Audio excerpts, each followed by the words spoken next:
ओम नमः सिद्धेभ्यः। ओम नमः सिद्धेभ्यः।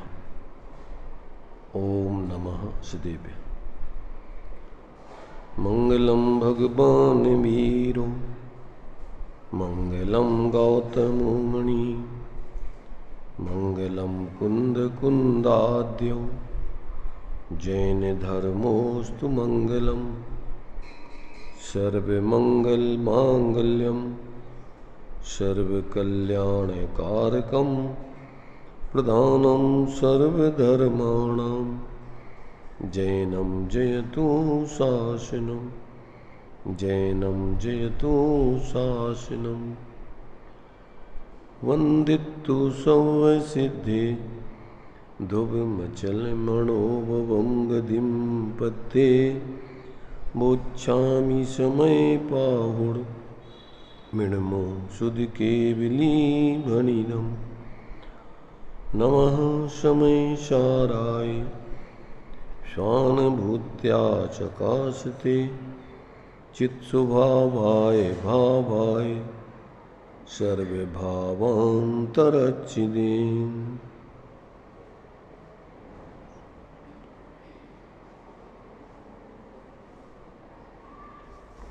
ये समय सार जी अपना चल रहा है।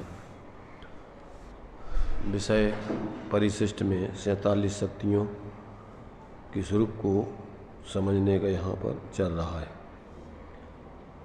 यहाँ पर 38 तक की शक्तियों की चर्चा अपनी हो गई थी। अभी यहाँ पर आगे की शक्ति 39, 40 आदि इनकी चर्चा चलेगी। 39 नंबर की देखिए शक्ति अपनी जो है भाव शक्ति है। ये कौन सी शक्ति है? भाव शक्ति। एक 33 नंबर की शक्ति भी भाव शक्ति थी और ये 39 नंबर की शक्ति भी भाव शक्ति है, पर इनमें दोनों में थोड़ा अंतर है।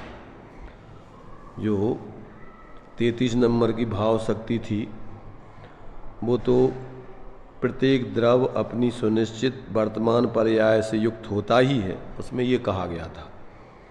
और इस 39वीं भाव नाम की शक्ति में अब आचार्य देव यहाँ पर ये बतला रहे हैं कि यहाँ पर जो आत्मा है उस आत्मा में जो भाव नाम की शक्ति है, तो उस भाव नाम की शक्ति का काम क्या है?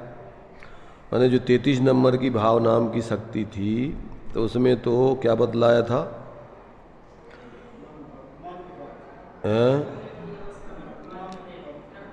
हाँ,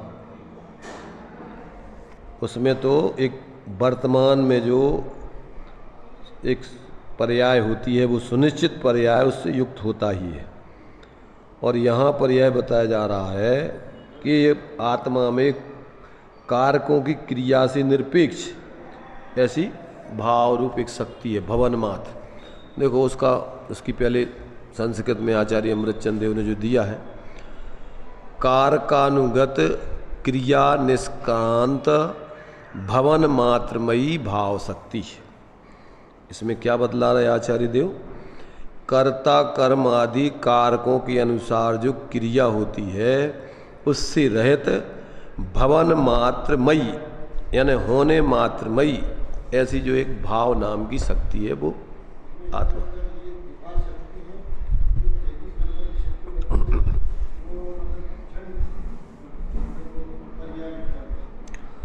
देखो यहाँ पर अपने लिए वैसे क्या है, अभी आगे की जो शक्ति है एक क्रिया नाम की शक्ति है। उस क्रिया नाम की शक्ति का इससे बिल्कुल विपरीत अर्थ है। उस क्रिया नाम की शक्ति का अर्थ क्या होता है? उस क्रिया नाम की शक्ति का कार्य है कारकानुगत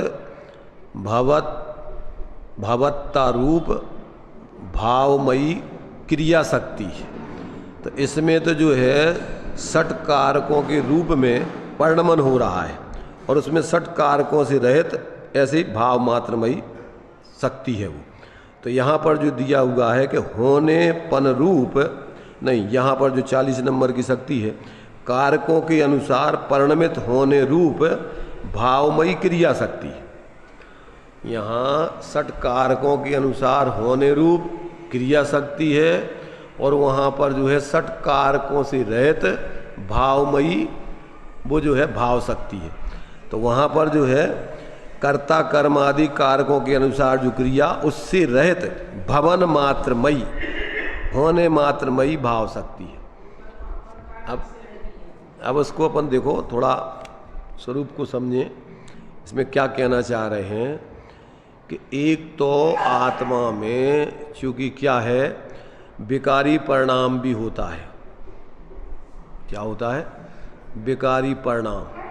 तो ऊपर जो है यहाँ पर कह रहे हैं कि वो जो भेद रूप में षट कारक रूप में जो परिणमन आत्मा में होता है उस भेद रूप जो विकारी भावमय षट कारक रूप जो परिणमन होता है विकारी परिणामों का उससे रहित ऐसे एक भवन मात्र भावमयी शक्ति है। और ये जो उसी बात को यहाँ पर जो है दूसरे रूप में देखो, जैसे अस्ति नास्ति का कथन करते ना, तो शुद्ध पर्यायों का द्रव्य से अभेद होकर के और परिणमन होता रहता है। कैसा परिणमन होता रहता है? शुद्ध पर्यायों का द्रव्य स्वभाव से अभेद होकर के परिणमन सहज चलता रहता है। तो वो अपने लिए वहाँ पर जो है एक सामान्य रूप से अभेद रूप से उसका परिणमन देखना है। और उसी के लिए अपन दूसरे तरीके से देखें तो यहाँ षट कारक रूप से परिणमन की सिद्धि करना उसको, माने रत्नत्रय सम्यक दर्शन ज्ञान चारित्र आदि रूप जो परिणमन होता है तो वो क्या है? आत्मा अपने शुद्ध पर्यायों का कर्ता है, वो उसका करण है, वो उसके कर्म हैं। तो ऐसे जो षटकारक हैं कर्ता कर्म करण संप्रदान अपादान अधिकरण, तो शुद्ध भावों रूप में तो षटकारक रूप से वो एक द्रव्य उसका क्या है? एक कर्ता है और वो उसके कर्म हैं, तो वो अभेद रूप से उसका परिणमन षटकारक रूप से इस प्रकार से चलता है। परंतु जो विकारी आदि भाव होते हैं परलक्षी भाव वो उससे रहित षटकारक रूप में जैसे विकारी परिणाम होते हैं, तो विकारी परिणाम चूंकि आत्मा के लक्ष्य से आत्मा के आश्रय से नहीं होते, पर लक्ष्य से होते, तो भेद रूप षटकारकों का तो अभाव है और अभेद रूप षटकारकों का यहाँ पर सद्भाव बताना है। क्या बताना है? आत्मा में जो स्वाभाविक पर्याय होती हैं वे तो अभेद होकर परिणमन करती हैं और जो विकारी परिणाम होते हैं वो आत्मा के स्वभाव से भिन्न होकर के बहिर्मुक्ता रूप परिणमन होता है उनका, तो उनसे तो रहित है आत्मा। जो विकारी पर्याय होती है वो अपने आत्मा उसका कर्ता नहीं, आत्मा का वो कर्म नहीं, आत्मा उसका साधन नहीं, आत्मा को प्राप्त नहीं होती, तो कर्ता कर्म करण संप्रदान अपादान उसमें से वो होती नहीं। और अधिकरण आत्मा उसका अधिकरण उसके आत्मा के आधार से वो होते नहीं। कौन से? विकारी परिणाम। तो उस विकारी परिणाम रूप षटकारक के तो अभाव रूप है आत्मा। कैसा परिणमन करता है वो? उन विकारी षटकारक रूप परिणामों का तो आत्मा अकर्ता है, उससे तो रहित है। और आत्मा के आश्रित होने वाले जो अभेद षटकारक हैं वो आत्मा उसका कर्ता कर्म करण संप्रदान अपादान अधिकरण, उसमें अभेद षटकारक रूप से परिणमन उनका चलता है। इसमें देखो, इसमें इसका जो खुलासा दिया है इसको हम पढ़ते हैं थोड़ा, तो उसका भाव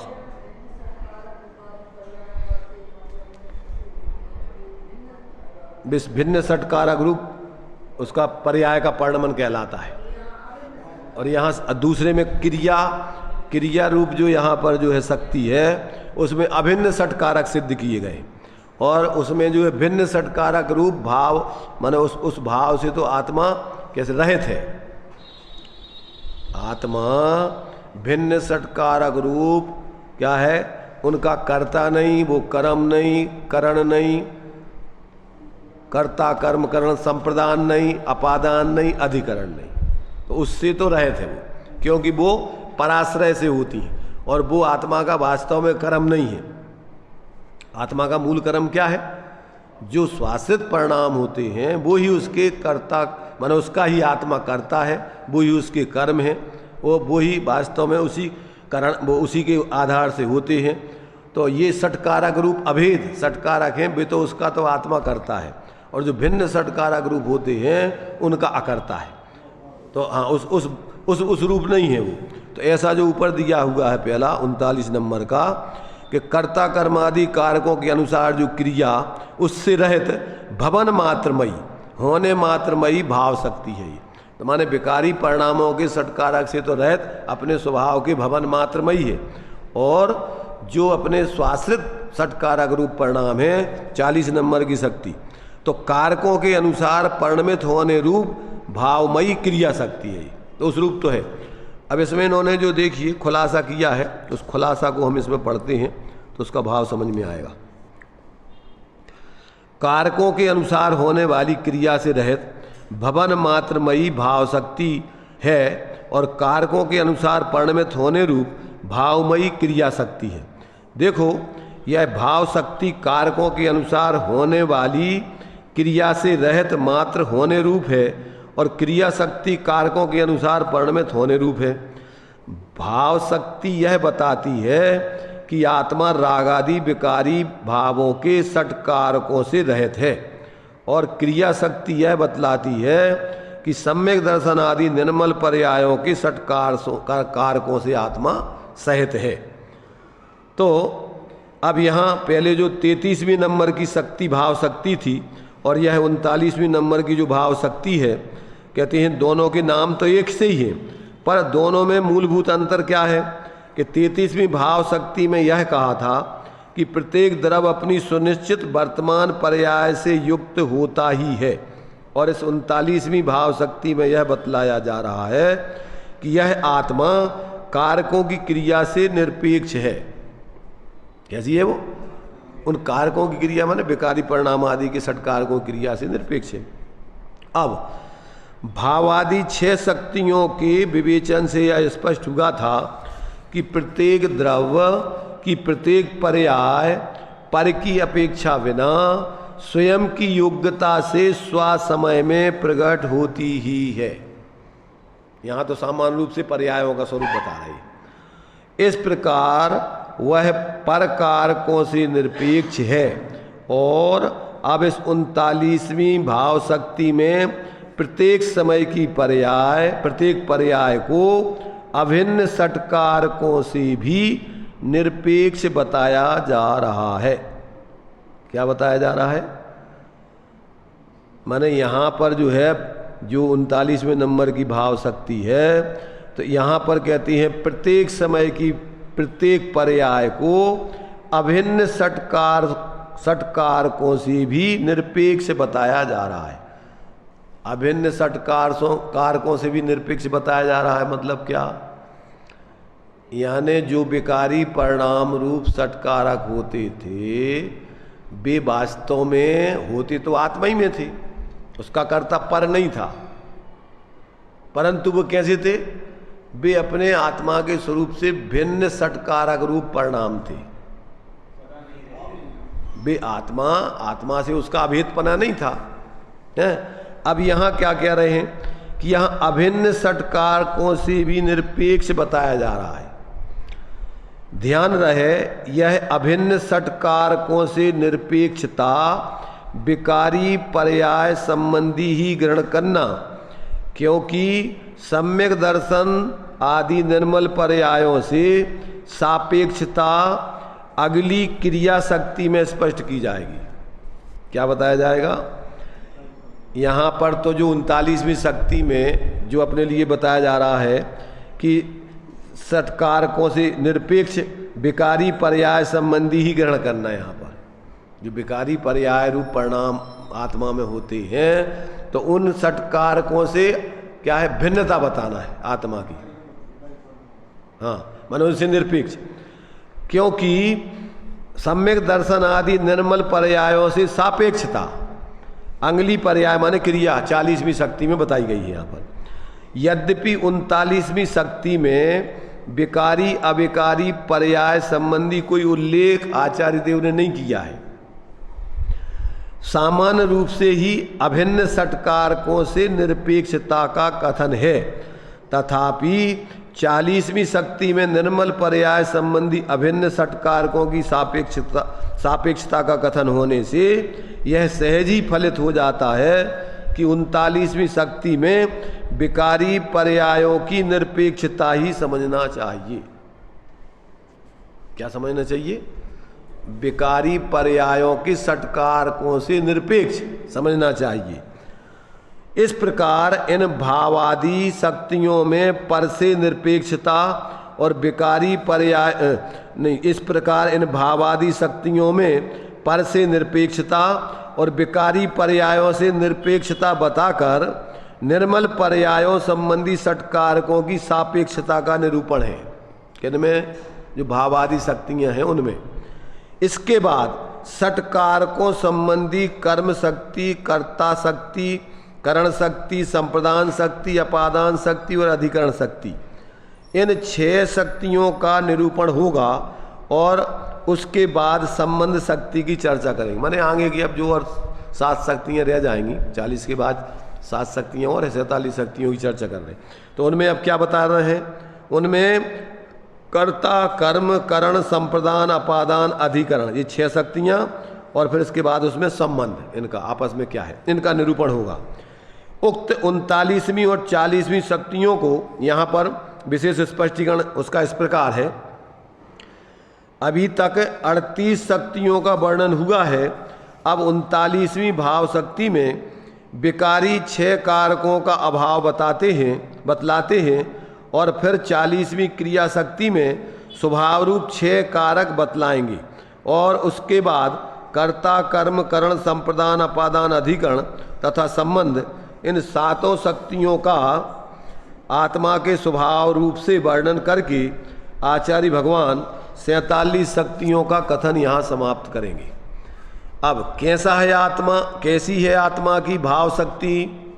अभी जो 39वीं शक्ति बता रहे हैं तो कहते कर्ता, कर्म, करण आदि 6 कारकों के अनुसार होने वाली क्रिया से रहित, माने जो विकारी परिणामों की क्रिया होती है उनसे रहित, भवन मात्रमयी, होने मात्रमय भाव शक्ति है।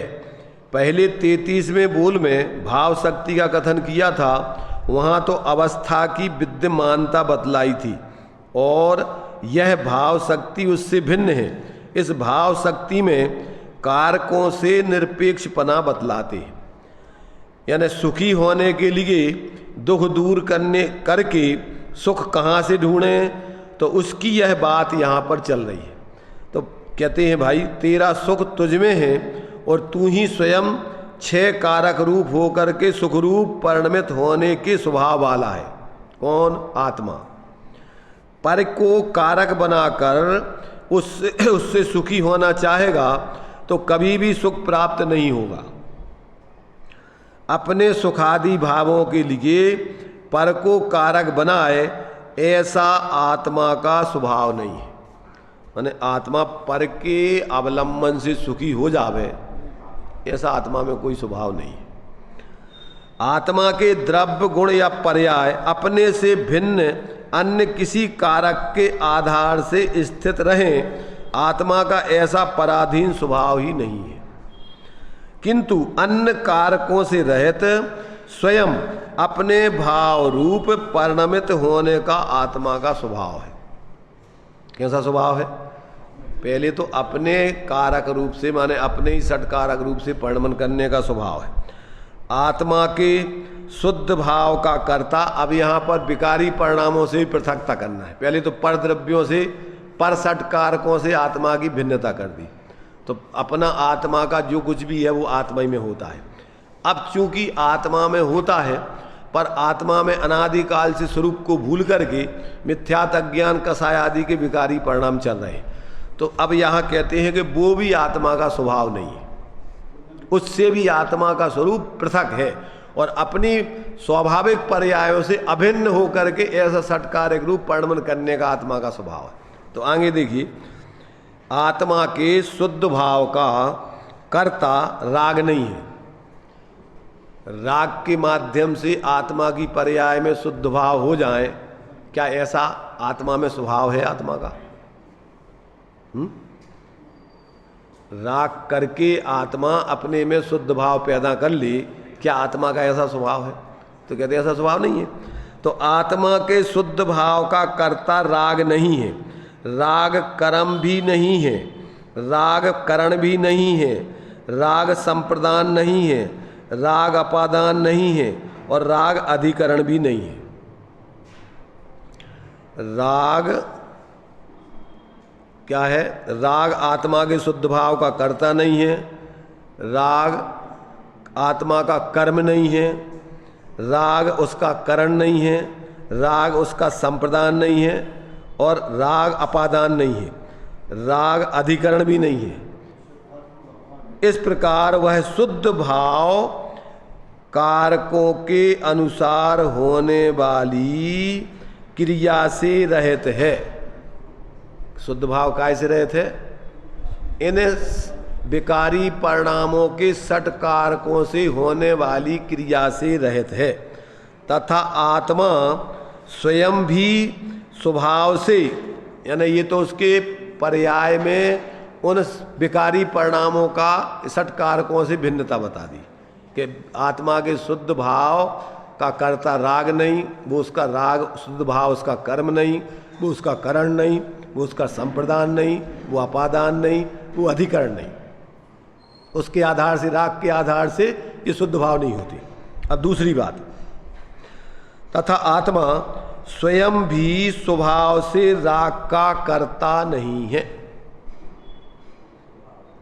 आत्मा का स्वभाव, द्रव्य स्वभाव, गुण स्वभाव भी ऐसा नहीं है कि वो निरपेक्ष होकर के राग का कर्ता बन जाए। तो उसका आत्मा का स्वभाव से वो राग का कर्ता नहीं, राग उसका कर्म नहीं है, राग उसका करण नहीं है, संप्रदान नहीं है, अपादान नहीं है और अधिकरण भी नहीं है। उसी प्रकार राग का और स्वभाव का स्वास्वामित्व रूप संबंध भी नहीं है। क्या? आत्मा अपने रागादिक का क्या है, वो उसका रागादिक, उसका रागादिक का और आत्मा का स्वास्वामी संबंध भी नहीं है कि राग उसका स्वा हो और आत्मा उसका स्वामी हो, ऐसा भी उसका स्वास्वामी संबंध भी नहीं है। तो ऐसा स्वास्वामी संबंध भी नहीं है। आत्मा राग करे और उसके फल को भोगे, ऐसा आत्मा के स्वभाव में नहीं है।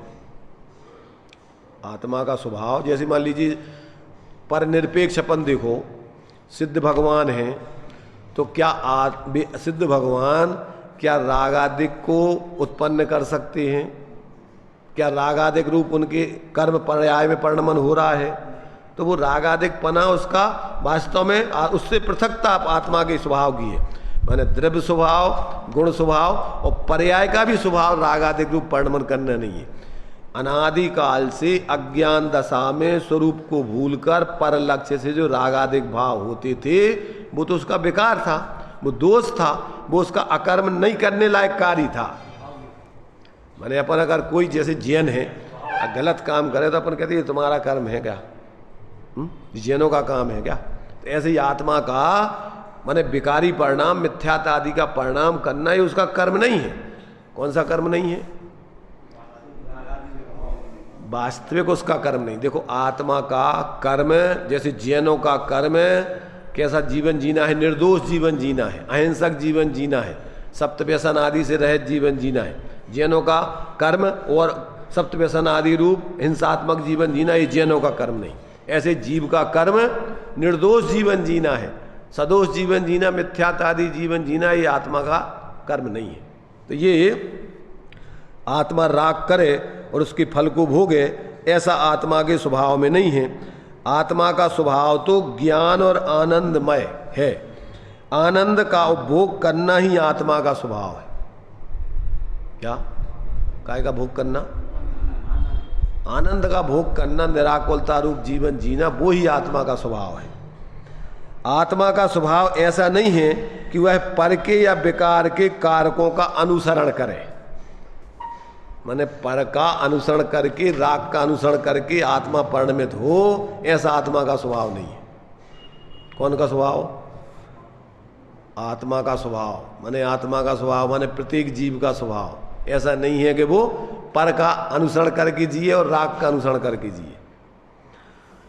यहां कहते हैं कि बाह्य कारण तो दूर रहो, किंतु विकार के कर्ता, कर्म, करण आदि 6 कारक जो आत्मा की पर्याय में होते हैं, उनके अनुसार परिणमित होने का भी आत्मा का स्वभाव नहीं है। क्या नहीं है? विकारी परिणामों के का अनुसरण करके आत्मा परिणमित हो, ऐसा आत्मा का स्वभाव नहीं है। पर के कारण विकार होता है या पर के कारण गुण होता है, ऐसा जो माने उसने तो बाह्य कारकों को आत्मा में माना। क्या कहा? जो आत्मा में विकारी परिणाम होते हैं वो पर के कारण से होते हैं। क्या कह रहे? आत्मा में जो विकारी परिणाम होते हैं, तो अगर उसका कर्ता पर को मानो तो फिर तो आत्मा क्या हो गया? पराधीन हो गया पूरा। या आत्मा में जो गुण है भी पर के कारण है, तो ये आत्मा को तुमने क्या है?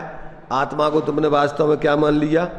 कि आत्मा को तुमने बाह्य कारकों के आधार से माना। फिर तो माने उसके स्वयं के सटकारक उसमें है ही नहीं, ऐसा माना। और वह तो कहते हैं मिथ्यात्ति का भाव है, वह तो महामिथ्यात्व का भाव है।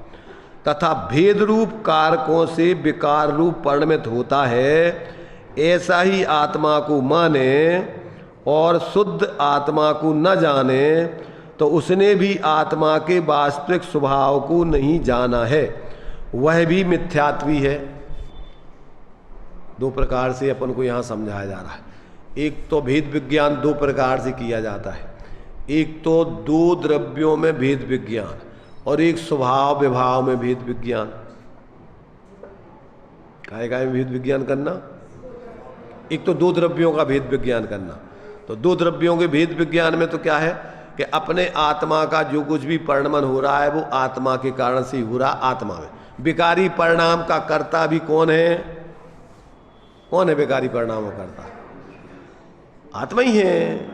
कौन सा आत्मा है? अज्ञानी आत्मा है, मिथ्या दृष्टि आत्मा है, अथवा कमजोर दशा में सम्यक दृष्टि के भी परिणाम होते हैं, तो वो उसकी अपनी कमजोरी से होते।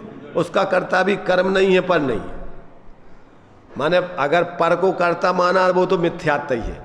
और अपने विकारी परिणामों का कर्ता यदि अपन अपने द्रव्य स्वभाव को मान रहे थे, वो भी मिथ्यात्व है। अपने विकारी परिणामों का कर्ता क्षणिक पर्याय में वो अपनी स्वतंत्रता से, अपनी उस समय की अज्ञानता से करता है। अगर उसको अपन ने अपने द्रव्य को मान लिया उसका कर्ता विकारी, तो द्रव्य सदा रहता है, वो विकारी परिणाम भी उसके सदा होते रहेंगे। तो द्रव्य स्वभाव उसका कर्ता नहीं। कौन है उसका कर्ता? क्षणिक पर्याय में उस समय की पर्यायगत योग्यता से अज्ञान दशा में अथवा कमजोर दशा में वो विकारी परिणाम होता है।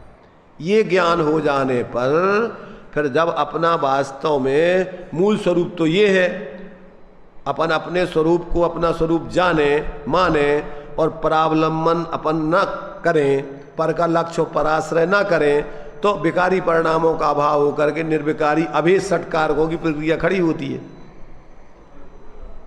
देखो, सम्यक दर्शन ज्ञान चारित्र आदि का जो स्वाभाविक परिणमन है वो आत्मा से अभेद होकर के परिवर्तन होता है, और मिथ्यात्व आदि के जो परिणाम होते आत्मा को भूलकर पर लक्ष्य से होते हैं। इनमें कर्ता दोनों में आत्मा ही है।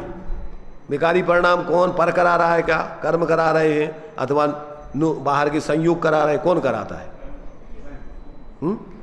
अपन पढ़ते ना, कर्म विचारे कौन भूल मेरी अधिकाई, और अग्नि सहे घन घात लोहे की संगति पाई। क्या मतलब? देखो, लोहा तो चूंकि अजीब है, वो जानता नहीं है, वो तो दृष्टांत है। अगर लोहा अग्नि की संगति नहीं करे तो क्या उसको घनों की मार पड़ सकती है? कब पड़ती है उसको घनों की मार? जब वो अग्नि की संगति करता है। ऐसे ही आत्मा भी कहते हैं कि वो जब विकारी परिणाम होते हैं, संसार में रखड़ता है, दुखी होता है, तो कहते हैं कैसे होता है, उसका कारण क्या है कि जब ये आत्मा पर की संगति करता है। जैसे लोहे ने अग्नि की संगति की तो जब वो गर्म हो जाता है तो उस पर घन पड़ते हैं। भाई लोहे को कब पीटा जाता है? अगर गर्म नहीं हुए तो कौन पीटेगा उसको? तो ऐसे ही अगर ये आत्मा कर्म की संगति ना करे, पर कर विषय आदि की संगति ना करे, तो इसमें बेकारी परिणाम पैदा ही नहीं होंगे। और फिर चतुर्गति में इसको क्या है, मार पड़े नहीं, जन्म मरण का चक्कर है, इसको भोगने ही नहीं पड़े। तो ये अपन को यहाँ से भेद विज्ञान करना है। दो तरीके का भेद, एक तो प्रत्येक द्रव्य अपने स्वरूप यानी स्वचतुष्टय से पृथक है, और दूसरा पर्याय में अनादिकाल से जो जीव स्वरूप को भूलकर पर लक्ष्य करके विकारी परिणाम कर रहा है। तो अगर वो पर्याय में पर लक्ष्य ना करे और अपने पर्याय में अपने स्व को देखे, तो अभिन्न होकर के वो अपने स्वाभाविक रूप परिणमन करे। मिथ्यात्व आदि का अभाव कर। मिथ्यात्व कैसे होता है, सम्यक्त कैसे होता है बताओ? पर द्रव्यंते भिन्न आप में रुचि सम्यक्त भला। जब अपन पर द्रव्यों से भिन्न अपने को अपने रूप माने, जाने, अनुभव करें, उसी का आश्रय करें, तो ये मिथ्या दर्शन ज्ञान चारित्र रूप परिणमन नहीं होता है। भाई रागादिक के अभाव करने का उपाय मोक्ष मार्ग प्रकाशक जी में टोडरमल जी ने क्या बताया? जब ये जीव तत्वाभ्यास के बल से किसी पदार्थ को अपना नहीं मानता, उसको अच्छा नहीं मानता, बुरा नहीं मानता, तो सहज ही मोह राग देश के परिणाम नहीं होते। अब अभी अपन क्या करते हैं कि देह जीव को एक गिने, पंच इंद्रियों के विषय भोगों में अच्छा माने, अपने अनुकूल, बाहर के अनुकूल माने काल्पनिक है वो तो, उसको अपन अच्छा माने, किसी को बुरा माने, तो मोह राग देश के भाव होते। भाई अपन अपनी कल्पना से मानते हैं कि ये अपने शरीर के अनुकूल है, ये चीज़ अपने लिए अच्छी है, ये बुरी है, तो अब कौन बुरी है कौन अच्छी है? यहाँ तक कि देखो निमित्त की अपेक्षा देव शास्त्र गुरु को अपन अच्छा कहते हैं, पर तात्विक दृष्टि से विचार करने पर भी देव शास्त्र गुरु ना तो अपने हैं ना अच्छे हैं, और ना कुगुरु कुदेव कुशास्त्र आदि बुरे हैं। कैसे हैं वो जैसे हैं वे अपने में हैं। तो ऐसा जब तक वस्तु स्वतंत्रता का निर्णय नहीं करेंगे, तब तक अपन देव शास्त्र गुरु में भी मोह करते रहे, राग करते रहे, तो वो भी तुम्हारे लिए अकल्याणकारी है। देखो वो स्वभाव तो है ही नहीं, परंतु धर्म भी प्रकट नहीं होगा अगर तुम में मोह करते रहोगे भगवान हमारे, ये गुरु हमारे, ये शास्त्र हमारे, तो यही मिथ्यात्व होगा। देव बीतराग भगवान सच्चे देव हैं, वो किसी के नहीं हैं, देव का स्वरूप है वो। क्या कहा? भगवान कैसे होते हैं? बीतराग सर्वज्ञ होते हैं। तो वो किसके हैं? वो भगवान हैं, वो किसी के नहीं है। और अपन क्या करते हैं? हमारे भगवान, हमारे गुरु, हमारे शास्त्र। अरे भाई वस्तु स्वरूप समझना अपन को। तो पहले तो अपन को, अभी तो अपन को यानी अन्यथा निमित्तों से अलग करने के लिए अपन को सच्चे देव शास्त्र गुरु के पास लाते हैं, निमित्त रूप में, कर्तृत्व रूप में नहीं, कर्तापने के रूप में नहीं कि वे तुम्हारा कुछ करता है। सही रूप में भगवान का स्वरूप ये है। पहले तो वहाँ आओ, पहले तो भगवान का सही स्वरूप जानो, गुरु का सही स्वरूप जानो, शास्त्र का सही स्वरूप जानो, देव गुरु धर्म का सही स्वरूप जानो, आप्त उपदेशक का सही स्वरूप जानो। देव गुरु धर्म, आप्त, आगम और पदार्थ, इनका पहले ये ही सच्चे देव हैं, ये ही सच्चे गुरु हैं, ये ही सच्चा धर्म का स्वरूप है, यही वास्तव भगवान मैंने वस्तु स्वरूप को बताने वाला आगम है। ये ही सच्चे उपदेशक हैं। कौन? जो वस्तु स्वरूप के अनुकूल यानी उसके माने जैसा है उसका उसके अनुरूप उपदेश देवे, उससे विपरीत उपदेश आदि नहीं देवे। तो और तत्वों का स्वरूप, पदार्थों का स्वरूप जैसा है, 6 द्रव्य 7 तत्व 9 पदार्थ, उनका स्वरूप जैसा है वैसा जाने। तो ये किसी के नहीं है। देव किसके हैं? गुरु किसके हैं? शास्त्र किसके हैं? धर्म किसका है? उपदेशक किसके हैं? पदार्थ किसके हैं? वस्तु का स्वरूप है वो। तो जब तक अपन ऐसा नहीं जाने तब तक अपन क्या है उसमें भी मोह करते हैं। देखो कहना उपचार है। जो सच्चे देव हैं उनको ये अपन देव मान करके और कहें जे हमारे भगवान हैं। हमारे मतलब हम इनको भगवान मानते, हमारे का मतलब हमारे नहीं। हमारे का क्या अर्थ होता है? हमारे का अर्थ होता है कि हम भगवान ऐसी आत्मा को मानते हैं जो भीतराग सर्वज्ञ हैं, ऐसी आत्मा को हम भगवान मानते हैं, ना कि वे कोई तुम्हारे हैं। समझ में आ रहा है कि नहीं?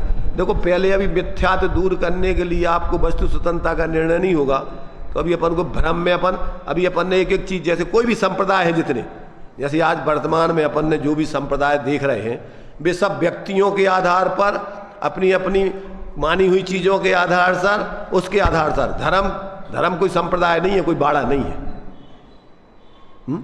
धर्म क्या है? धर्म तो वस्तु का स्वरूप है। वस्तु के स्वरूप को जान करके वो निष्पक्ष होकर के अपनी आराधना करता है तो वो किसी संप्रदाय के बाड़ों में शामिल नहीं होता। धर्मात्मा कौन सा बाड़ा है उसका? वो तो निष्पक्ष होकर के अपने स्वाश्रय से जीवन जीता है। तो ऐसा जब तक अपन को पहले अभी प्रथम जब तक आप इस प्रकार तत्वों का निर्णय नहीं करो, पहले तो देव गुरु धर्म का निर्णय, देव गुरु शास्त्र का निर्णय नहीं करो। क्यों? कि बिना देव गुरु शास्त्र के तुम्हें सच्चा स्वरूप बताएगा कौन? इसलिए सम्यक दर्शन के कारणों में सबसे पहला सच्चे देव शास्त्र गुरु का श्रद्धान, फिर 7 तत्वों का श्रद्धान, फिर स्वपर का श्रद्धान, फिर आत्मा का श्रद्धान। जिसको होते हैं चारों सही होते और जिसको नहीं होते ये चारों गलत होते, आभास होते उसको। तो अपन विचार करो कि ये अरहंत भगवान, जिनेन्द्र भगवान किसके हैं? जैनों के? नहीं आएगा समझ में। अरे भाई भगवान जैसे होते हैं वैसे भगवान है वो। तो भगवान का स्वरूप है वो, ना कि किसी के है वो। ऐसे ही गुरु कैसे होते हैं? अपने गुरु मुनिराज किसके? जैनों के मुनिराज। अरे गुरु का स्वरूप विषयासा वसाती तो नरारंभो अपरिग्रहा ज्ञान ध्यान तपोरक्ता तपस्वी सा प्रशस्यते। विषयों की आशा नहीं जिनके साम्य भाव धन रखते हैं, निज पर के हित साधन में जो निस्दिन तत्पर रहते हैं, स्वार्थ त्याग की कठिन तपस्या बिना खेद जो करते हैं, ऐसे ज्ञानी साधु जगत के जैनों के निश्चय वालों के व्यवहार वालों के हिंदुओं के मुसलमानों के, किनके? जगत के दुख समूह को हरते जीव मात्र के गुरु हैं वो। ऐसे गुरु होते हैं। तो अब उसमें हमारा तुम्हारा कोई सवाल ही नहीं। अब जो लोग सच्चे धर्म के स्वरूप को समझते हैं, देव के स्वरूप को समझते हैं, गुरु के स्वरूप को समझते हैं, तत्वों को समझते हैं, उपदेशक को समझते हैं, तो वो कहेंगे कि ये हमारे का मतलब हम इनको सच्चा देव मानते हैं, इनको सच्चा गुरु मानते हैं, इनको हम सच्चा उपदेशक मानते हैं, इसको हम शास्त्र मानते हैं, इसको हम तत्व मानते हैं, देव गुरु धर्म आप्त आगम पदार्थ। तो ये उसका वस्तु स्वरूप के संबंध में निर्णय है, ना कि वो उनके मोह करता है कि जी हम आए। तो वो व्यवहार से जिनको मानता है तो व्यवहार में ही कहा जाता है कि हम आए तो ये है। क्या कौन के हैं भाई? वस्तु का स्वरूप है ना वो। तो अपन को देखो पहले तो अभी बहुत मोटे रूप में अपनी मूर्ता, अभी तो अपन मोटी पागलपन में दौड़े फिरते हैं। और अंदर में वो पूरा मिथ्यात्व का ही पोषण करते रहते हैं, सांप्रदायिकता के नाम पर, धर्म के नाम पर। निष्पक्ष होकर के अपन जीवों के प्रति आत्मीय भाव नहीं रखते। मैत्री भाव जगत में सब जीवों से, कब कि जब उनको जीव की दृष्टि से देखो, भैया सब जीव चेतन स्वरूप हैं, अमूर्त प्रदेशों के पुंज हैं, ज्ञानादि गुणों के धारी हैं, अनादि अनंत हैं, वो कोई किसी के नहीं होते, सब स्वतंत्र अनादिकाल से हैं, प्रत्येक जीव, प्रत्येक द्रव। और अपन अभी क्या मानते हैं? अपनो परिवार, अपनी समाज, कौन सी समाज अपनी? याते मिले समाज सब। क्या? कौन सी समाज? कौन सी समाज?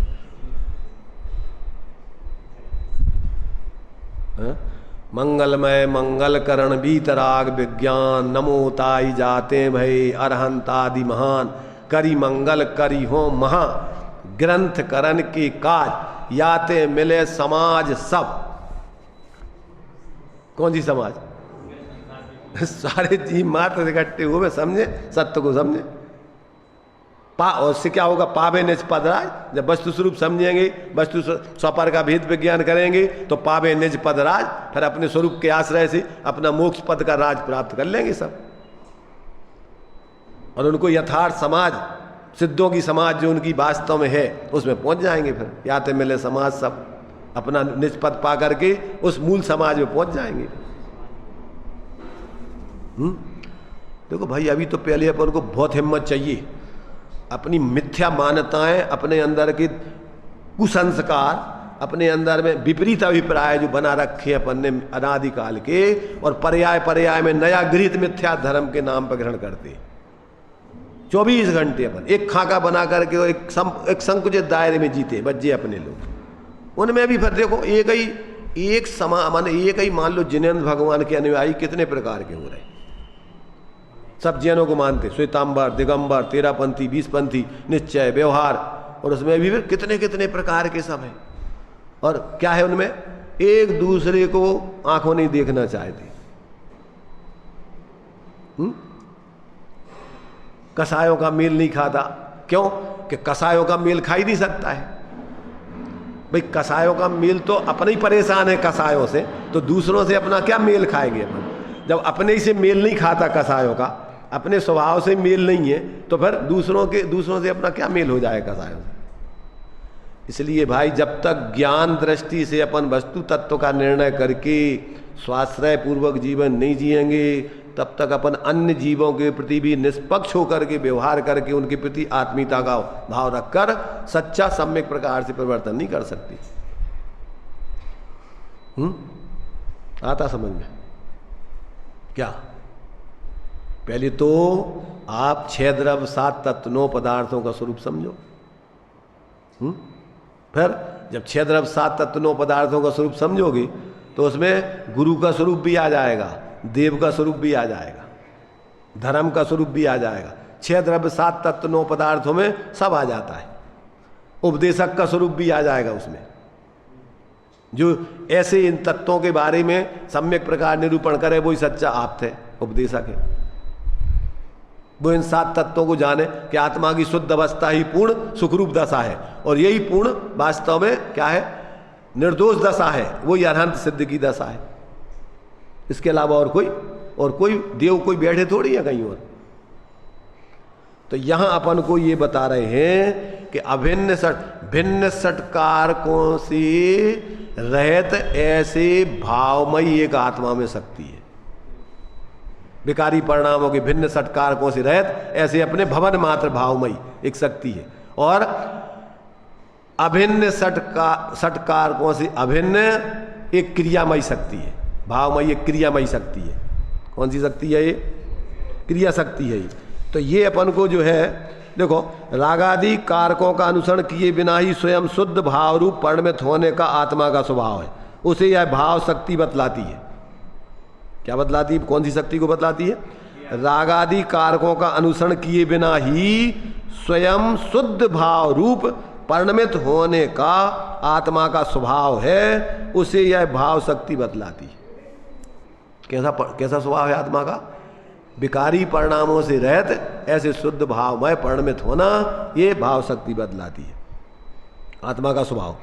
इस प्रकार यह आत्मा शुद्ध भाव रूप परिणमन में पर के कारक अनुसार होने वाली क्रिया से रहित है।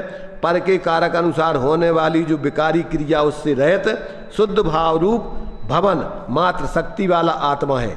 उसमें अंतरोन्मुख होने से ही उसका कल्याण है। इस प्रकार स्वाश्रय अभेद रूप कारकों में भेद रूप कारकों के अनुसरण होने वाली विकारी क्रिया की नास्ती है और अभेद रूप कारकों के आश्रय से होने वाली निर्मल क्रिया की अस्थि है। उसमें से भेद कारकों के अनुसार होने वाली विकारी क्रिया की नास्तीपना इस 39वीं शक्ति में बतलाया है और अभेदाश्रित निर्मल भाव होने रूप क्रिया का अस्थिपना अगली इस भाव शक्ति में बताया, इसमें जो क्रिया शक्ति में बतलाया है 40 नंबर की। यह चैतन्य मूर्ति आत्मा कर्ता होकर शरीर आदि के कार्य को करे ऐसा तो है नहीं, और आत्मा कर्ता होकर राग आदि को करे ऐसा भी उसका स्वभाव नहीं है। आत्मा कर्ता होकर अपने निर्मल परिणामों को करे वही उसका स्वभाव है। अभेद होकर के अपने निर्मल परिणामों को करे, विकारी परिणामों को नहीं करे, पर को नहीं करे।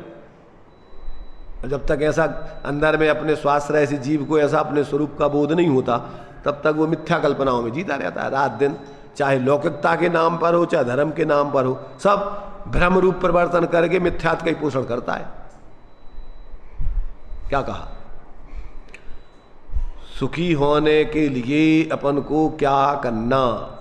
ये त्रिभुवन में जीवनन सुख चाहे दुखते भयवन ताते दुखहारी सुखकार कहें सीख गुरु। ये दुखहारी सुखकार करुणा धारण करके गुरु अपन को समझा रहे। क्या समझा रहे? कि स्वाश्रय से अभेद षटकारक रूप परिणमन करना आत्मा का स्वभाव है और भिन्न षटकारक रूप जो परिवर्तन है उससे रहित आत्मा का, उससे रहित रहना आत्मा का स्वभाव है। और पर का ग्रहण त्याग तो होते ही नहीं है। स्वरूप को भूल करके पर का लक्ष्य करके विकारी परिणामों का परिणमन, जो भिन्न षटकारक रूप की जो अपना परिणमन हो रहा है वो वास्तव में आत्मा का क्या है? स्वभाव नहीं है। अपनी पर्याय अपने आत्मा स्वभाव से अभेद होकर के परिणमित करें, ये उसका स्वभाव है। स्वरूप को भूल के पर लक्ष्य करके परिणमित करें, ये आत्मा का स्वरूप नहीं है, ये तो उसका दोष है। देखो अब अपन को निचली भूमिका में, अब चूंकि अगर अपने स्वरूप में ही पूर्ण अभेद षटकारक रूप परिणमन करें तो आत्मा निर्विकल्प होकर पूर्ण अरहंत सिद्ध दशा को प्राप्त हो जाए।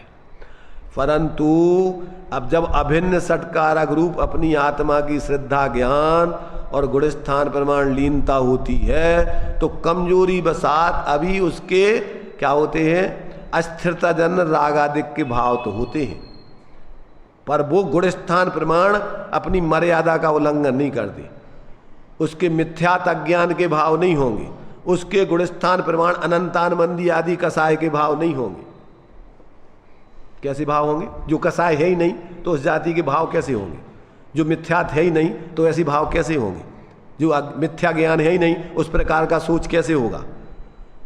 घर गृहस्थी में रहेगा, परिवार में रहेगा, अभी निचली भूमिका में, शरीर में तो आचार्यों को अरहंत भगवान को भी रहना है, परंतु कैसे रहते हैं? हाँ? शरीर में रहते हुए भी शरीर से भिन्न अपने को अनुभव करते रहते हैं। शरीर संयोग रूप है और आत्मा उससे भिन्न अपने अपने अमूर्तिक प्रदेशों में रहता है, तो उसी के अनुभव करते हुए अपने को बराबर जानते हुए रहेंगे। एक छित्रावगाही संबंध रहेगा पर फिर भी अपने को उससे भिन्न अनुभव करेंगे। अब ये बाहर में अपन को इस प्रकार का परिवर्तन अलग और अंदर में अपने ज्ञान श्रद्धान और आचरण का परिवर्तन अलग। क्या समझ में आ रहा कि नहीं? सम्यक दृष्टि के जीवन में गुणस्थान प्रमाण भेद विज्ञान हो जाने के बाद क्या है? भिन्न षटकारक रूप परिवर्तन से रहित अभिन्न षटकारक रूप परिवर्तन होता है, पर अस्थिरता जन्य उसके अभी बाहर में कसाय आदि की प्रवृत्ति चलती है, पर उसमें भेद विज्ञान बढ़ता है, उसमें एकत्व बुद्धि नहीं होती। रागात्मिक भाव हमारा कर्म है। देखो यहाँ तक कि अपन को जितने भी शुभाशुभ भाव हैं, शुभाशुभ भाव तो होंगे, गृहस्थ के जीवन में अशुभ भाव भी होंगे, मुनिराजों के जीवन में अशुभ का भाव हो गया है, पर शुभ भाव तो उनके जीवन में भी होंगे। 28 मूल आदि की पालन रूप प्रवृत्ति तो होगी है। समता समारे थुति उचारे वंदना जिन देव को नित्य करें, प्रतिक्रमण करें श्रुतरति करें प्रतिक्रम तजे तना मेव को, तो उनके स्तुति वंदना आदि तो होंगे, परंतु साथ में क्या जानेंगे कि ये भी अभी अपना आश्रव भाव चल रहा है। ये मंद कसाय का शुभ भाव है, भगवान के प्रति, तीर्थंकर आदि के प्रति, 24 तीर्थंकर आदि के प्रति अपन को बहुमान राग का भाव आ रहा है कि वास्तव में इनका जीवन ही श्रेष्ठ है, सफल है, धन्य है, पर उनसे कुछ लेने देने के लिए नहीं। भाई राग है तो राग का काम तो होगा, तो राग का काम क्या होगा? राग का काम भेद विज्ञान पूर्वक ऐसे धर्म के निमित्त आदि में भेद विज्ञान पूर्वक प्रवृत्ति करेंगे, मूर्छित होकर नहीं करेंगे, उस राग में एकत्व बुद्धि नहीं करेंगे, उसमें धर्म बुद्धि नहीं करेंगे। समझ में आ रहा कि नहीं? ऐसा सहज भेद विज्ञान पूर्वक जिएंगे। अपन देखें कि इधर धर्म का कार्य अपन ऊपर ऊपर करते हैं और कर्म अपना एकत्व बुद्धि पूर्वक करते हैं, कि धर्म का कार्य एकत्व बुद्धि पूर्वक कर रहे हैं और कर्म का कार्य ऊपर ऊपर करते हैं। ये अपन को प्रत्येक जीव को अपना निर्णय करना है। देखो कल अभी हमारे आश्रम के सामने एक मकान में आग लग गई थी, 3-4 घंटे लगी रही, भयंकर आग। अब पूरा उसका धुआं आश्रम में भर गया। अब उसमें से हम तो निकल के चले गए, चौराहे पे खड़े रहे घंटा 1.5 घंटा, और ऐसा लगा कि अगर ये नहीं बुझेगी आग तो मोहल्ला में पूरे में आ जाएगी। तो अंदर से ऐसा भय भी पैदा हो रहा है कि पूरी मोहल्ला में आग नहीं लग जाएगी, और संग ये भी ज्ञान में आ रहा है कि भैया परिणमन तो जो होना है वो हो गई। और मान लो कि जैसे द्वारका में आग लगी थी, तो अब द्वारका में अकेले 2 ही जने बचेंगे और सबको नहीं जलना है। तो ऐसे ही मान लीजिए कि जैसे भोपाल में तुम्हारे वो कांड हुआ था, गैस कांड, और ऐसा कांड जैसे मान लो ये हो गए आग लगने का, सबको जलना है, कोई नहीं निकल पाना है, तो क्या करोगे?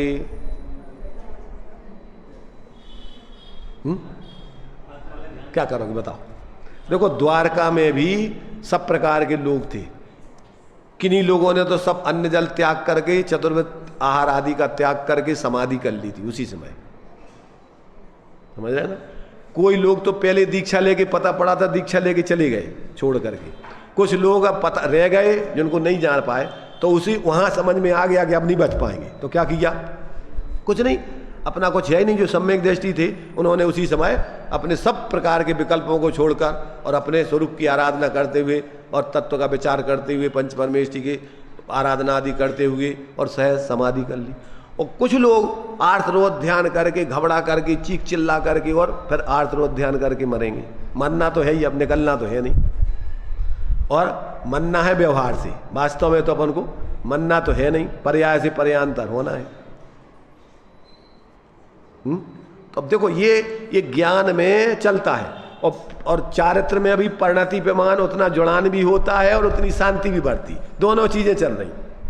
ये सब ज्ञान में आ रहा है कि अपन देखो, अब अपन को डर भी लग रहा है, अंदर से एक अलग प्रकार का एक कंपन होता है, ऐसा नहीं हो जाए कहीं पूरे में आग लग जाए, अब क्या करेंगे अपन और क्या होगा सबका।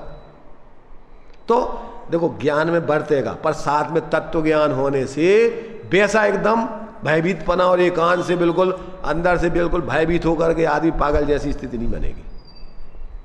परिस्थिति तो चलेंगी, अभी जब तक संसार में रहना है तो संसार के जो भी स्थितियां हैं उदय की वो तो बनेंगी। अब उसमें आपको अगर सम्यक ज्ञान है तो उसमें आप भेद विज्ञान पूर्वक यथायोग स्वरूप से जुड़ करके जिएंगे। तो ये अपन को यहाँ पर जब ऐसे अभिन्न षटकारक रूप, ऐसे भाव रूप आत्मा का परिणमन होता है और भिन्न षटकारकों से पृथक ऐसा अपने लिए जब परिणमन होता है तो जीवन में उसके फिर वास्तव में जो आत्मा का स्वभाव है शांत निराकुल आनंदमय, वो उसकी परिणति में क्रम क्रम से प्रकट होकर और एक दिन पूर्ण अभेद होकर के परिणति अपने स्वरूप से पूर्ण आनंदमय सुखमय हो जाती है। तो ऐसे अपने लिए ही इन शक्तियों के माध्यम से आत्मा के यथार्थ स्वरूप को आचार्य बताकर और अपनी अनादिकालीन जो मूढ़ता है, जो अविवेक है, जो मिथ्या सोच है, उसको दूर करके धर्ममय जीवन जीने की अपन को वास्तव में प्रेरणा अथवा धर्ममय जीवन जीने का एक यही तरीका है सुखमय सुखी होने का, और कोई दूसरा नहीं है। ये अपन को यहाँ पर बताया जा रहा है। अब जिन जीवों को अपना हित करना है वो इसको समझ करके जीवन में प्रयोग करके जिएंगे, और जिन जीवों को अभी संसार में भटकना है तो वो अपनी मिथ्या मान्यताओं को लेकर के वही अपना जो कर रहे हैं वो करते रहेंगे। चलिए।